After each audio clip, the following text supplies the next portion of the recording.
அவங்க 2 பேருக்குமே பரஸ்பரம் விவாகரத்து ஆயிருச்சு. புது வாழ்க்கைய தொடங்குன பிக் பாஸ் மணிகண்டன். என்ன நடந்துச்சு இவங்களுக்குள்ள? உண்மையிலேயே என்ன பிரச்சனை நடந்தது அப்படிங்கிறத நம்ம பார்க்கலாம். மறுமணம் செஞ்சுக்கிட்ட பிக் பாஸ் மணிகண்டன் தனக்கு குழந்தை பிறந்திருக்கிற செய்தியை இப்போ ரீசெண்டா ஷேர் பண்ணாரு. மணிகண்டனோட இந்த பதிவுக்கு பதிலளிக்கிறது போலவே அவங்களுடைய முன்னாள் மனைவி சோஃபியாவுமே பதில் கமெண்ட் தெரிவிக்க, மணிகண்டனுக்கும் சோஃபியாவுக்கும் விவாகரத்தான தகவல் பார்த்தீங்கன்னா இப்போ வெளியே வந்திருக்குது. மணிகண்டன் பிக் பாஸ் சீசன் 8ல் பார்த்தீங்கன்னா கலந்துக்கிட்டாரு. இவர் பார்த்தீங்கன்னா நடிகை ஐஸ்வர்யா ராஜேஷோட சகோதரன். இவருக்கும் சீரியல் நடிகை ஜோஃபியாவும் பார்த்தீங்கன்னா 2 பேருமே காதலித்து தான் திருமணம் செஞ்சுக்கிட்டவங்க. இவங்களுக்கு ஒரு மகனுமே இருக்கிறான். பிக் பாஸ் சீசன் 6 அப்போ மணிகண்டனை பார்க்கறதுக்காக அவங்களுடைய மனைவியும் மகனும் வந்தப்போ மகனை மணிகண்டன் ஆற தழுவி அனைத்த காட்சிகள் எல்லாமே பார்க்குற எல்லாரையுமே பயங்கரமாக நெகிழ வச்சுது. கண்டிப்பாக இது எல்லாருக்குமே ஞாபகம் இருக்கலாம்.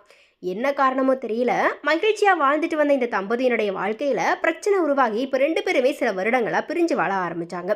பிரச்சனையை சுமூகமாக தீர்த்து வைக்கணும் அப்படிங்கிற மாதிரி நடிகை ஐஸ்வர்யா ராஜேஷ் எவ்வளவோ ட்ரை பண்ணி பார்த்ததாகவும், ஆனால் அந்த முயற்சி பலன் தரலை அப்படிங்கிற மாதிரியாகவும் சொல்லப்படுது. இந்த நிலையில் இப்போ 2வது மனைவி மூலியமாக தனக்கு பெண் குழந்தை பிறந்திருக்கிற செய்தியை மணிகண்டன் ஷேர் பண்ணியிருக்கிறாரு.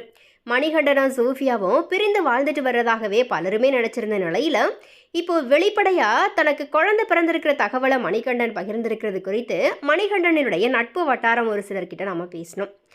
அது குறித்து அவங்க சொல்லும்போது, பிக் பாஸ் நிகழ்ச்சியில் மணி இருந்த வரைக்குமே அவருக்கும் ஜோஃபியாவுக்கும் இடையில எந்த பிரச்சனையும் இல்லை. பிக் பாஸ்க்கு அப்புறமா தான் 2 பேருக்கும் இடையில கருத்து வேறுபாடு உருவாச்சு.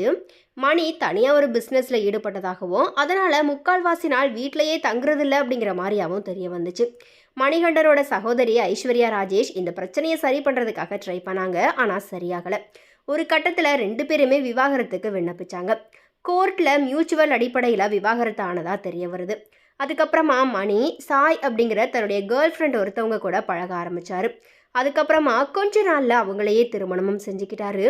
அவங்க மூலியமாக தான் இப்போ பெண் குழந்தை பிறந்ததையுமே அறிவிச்சிருக்கிறாரு. இந்த மாதிரி அவங்களுடைய நட்பு வட்டாரத்தில் உள்ளவங்க சொல்கிறாங்க. மணிகண்டன் குழந்தை பிறந்த தகவலை அறிவித்ததை தொடர்ந்து சோஃபியாவுமே ஒரு பதிவை சோஷியல் மீடியா மூலியமாக வெளியிட்டிருக்கிறாங்க. அதில் என் வாழ்க்கையின் புதிய அத்தியாயம் தொடங்கியிருக்கிறது, நான் இன்னும் வலிமையாக இருக்கிறேன், இந்த மாதிரி அவங்க குறிப்பிட்டிருக்கிறாங்க. எது எப்படியோ 2 பேருக்குமே வாழ்த்துக்களை தெரிவிச்சிட்டு வராங்க அவங்கவுங்க ரசிகர்கள்.